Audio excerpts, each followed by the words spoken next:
అండి mutton curry preparation. ముందుగా మటన్ని శుభ్రంగా కడుక్కొని కుక్కర్లో వేసుకొని 3 విజిల్స్ తీసుకోవాలి. కొన్ని వాటర్, పసుపు వేసుకోవాలండి.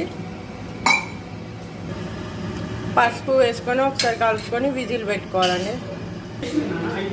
ఇప్పుడు ఒక ప్యాన్ పెట్టుకొని ఆయిల్, ఆనియన్స్, పచ్చిమిరపకాయలు, కొత్తిమీర వేసుకొని దూరగా వేయించుకోవాలండి.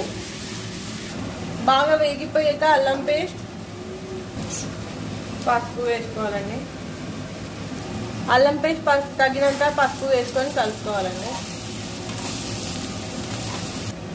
ముందుగా బాయిల్ చేసుకున్న మటన్ని వేసుకోవాలండి.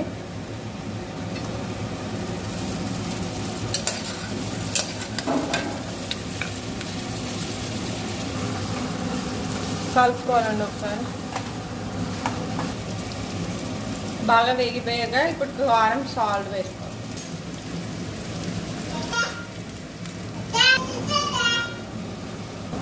వన్ స్పూన్ గరం మసాలా,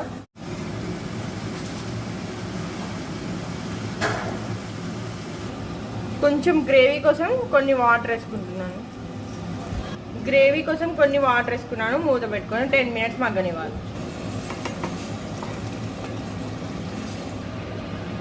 ఎప్పుడు ఒకేలా కాకుండా, కుక్కర్లో కాకుండా ఇట్లా ప్యాన్లో వండితే బాగుంటుందండి టేస్ట్. వేడి వేడి mutton ready. Please like, share, subscribe my channel.